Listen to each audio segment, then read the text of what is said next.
Després de 15 hores de viatge amb una escala tècnica a Istanbul, arribem a Nairobi a les 3 de la matinada. Allí ens esperava en Sergio, el nostre guia, i amb el camió que serà el nostre mitjà de transport principal. En tot el viatge ens desplaçarem a l'hotel Sovereign Suites, a les afores de Nairobi, i allí descansarem tan sols 3 hores abans de començar el nostre viatge, que ens durà en una primera etapa fins al llac Naivasha. Camí del llac Naivasha ens aturem a un mirador de la carretera per contemplar la gran vall del Rift. Aquesta vall és una gran fractura geològica situada a l'est d'Àfrica i a l'oest de Kènia. Situada entre dues plaques tectòniques de l'escorça terrestre, s'extén des de Moçambic, en la part sud-oriental d'Àfrica, fins a Síria, a Àsia.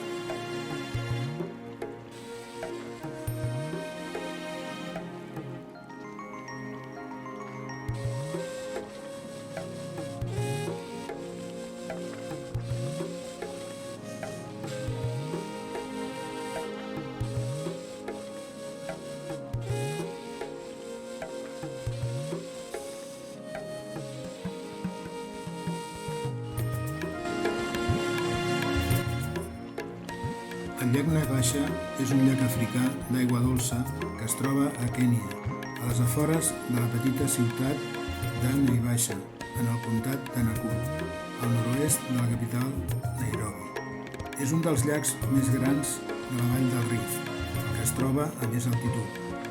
El nom deriva del nom Masai Naivasha, que vol dir aigües agitades o turbulentes, degut a les tormentes repentines que s'hi originen.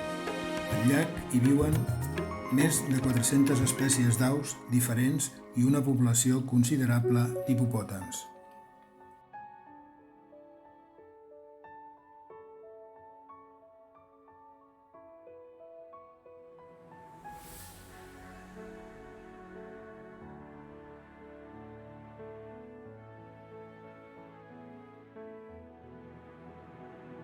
La illa de Crescent Island, a Kènia, dins del Parc Nacional del llac Naivasha, al nord de Nairobi, va ser l'escenari de la pel·lícula Memòries d'Àfrica, amb els actors Robert Redford i Meryl Streep. Per filmar la pel·lícula es van introduir a l'illa una gran varietat d'animals herbívors per ambientar els escenaris de la pel·lícula sense els perills de la sabana africana. Aquells animals s'han reproduït de tal manera que avui en dia s'ha convertit en un plató natural per filmar altres pel·lícules i documentals de vida salvatge africana.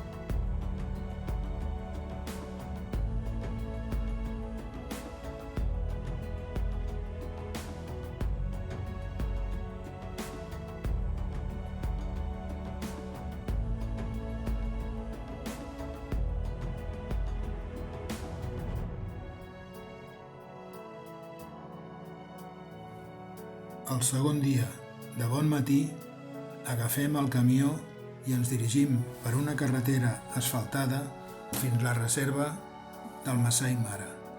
Allí ens esperen els 4x4 per començar la nostra aventura.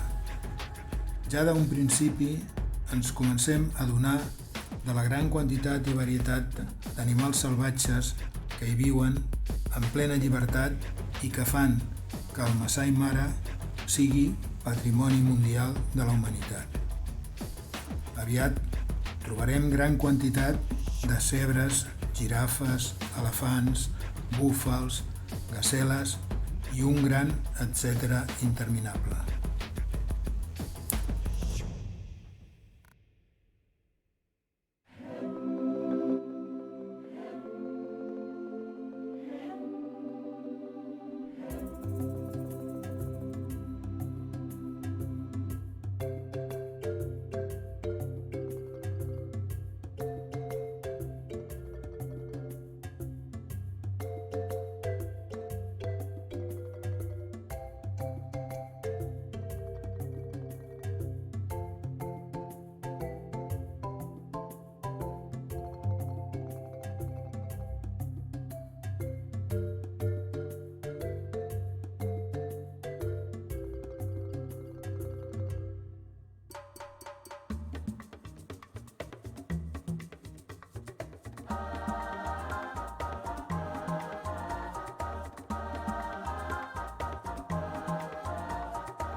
migdia ens retrobem de nou amb el camió enmig de la sabana per fer un dinar de campanya amb amanides d'arròs, carn estofada i fruites.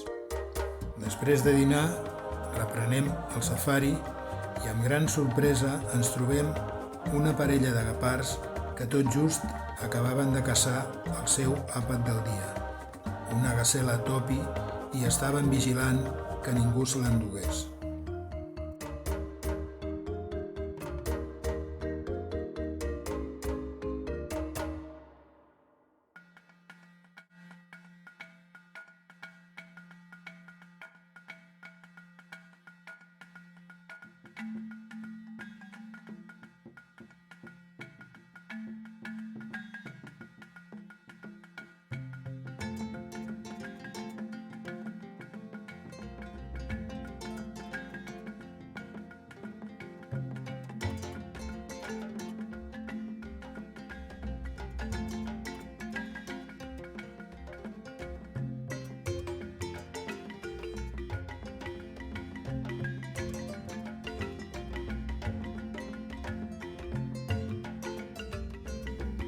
Seguint el periple d'animals salvatges i ja cap al tard, abans de fer-se fosc, ens dirigim cap al campament Julia Rivers Camp, on soparem i ens allotjarem amb tendes de lona enmig de la sabana africana.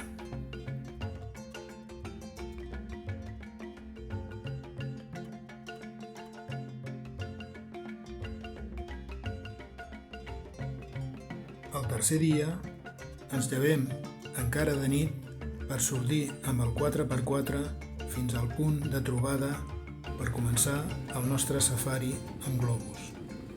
Una experiència única el poder contemplar des de l'aire i gaudir de la immensitat de la sabana del Masai Mara, que en suahili significa terra amb clapes, i poder observar des de l'aire els animals salvatges en el seu hàbitat natural.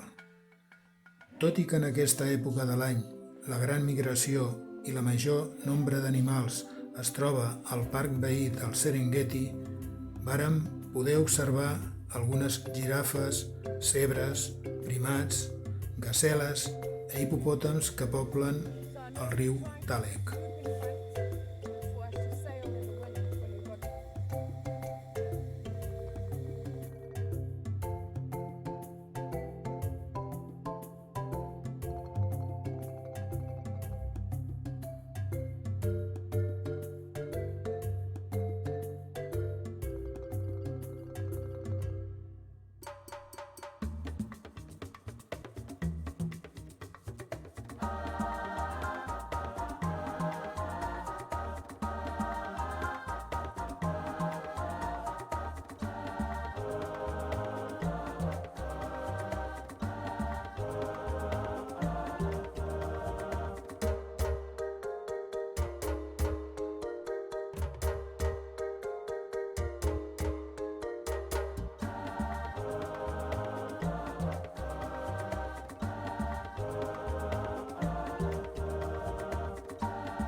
Després del vol amb el globus i un bon esmorzar enmig de la sabana, tornem al 4x4 per continuar amb la búsqueda d'animals salvatges.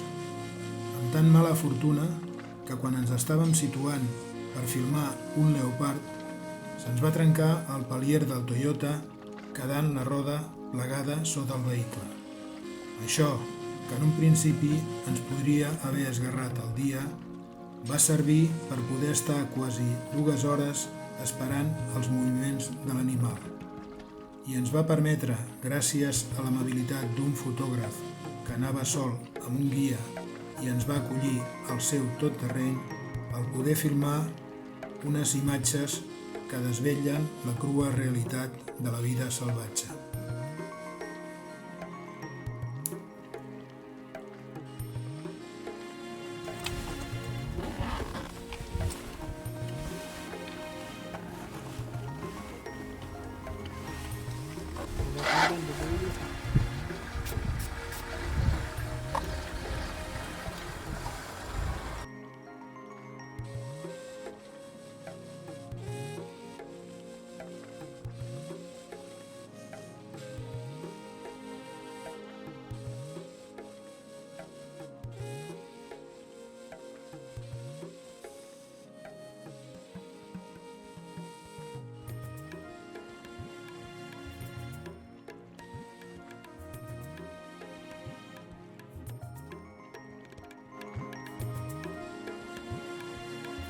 Després d'haver dinat amb 2 hores de retard per l'incident del 4x4, reprenent el que seria l'última sortida a la reserva del Masai Mara, en busca del rei de la selva que encara no havíem tingut la fortuna de trobar. Quan ja pensàvem que ens despediríem sense poder filmar cap lleó, la sort que al matí ens havia girat l'esquena ara ens va regalar el poder disfrutar de tota una família de lleons en el seu entorn natural, amb el pare, l'avi i les lleones jugant amb el seu cadell.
El dia el vàrem acabar amb un sopar al campament Governors Private Camp a la riba del riu Mara, amb el que seria el nostre últim dia a Kènia abans de creuar l'endemà la frontera per anar a Tanzània, al llac Victòria i als parcs nacionals del Serengeti i Ngorongoro.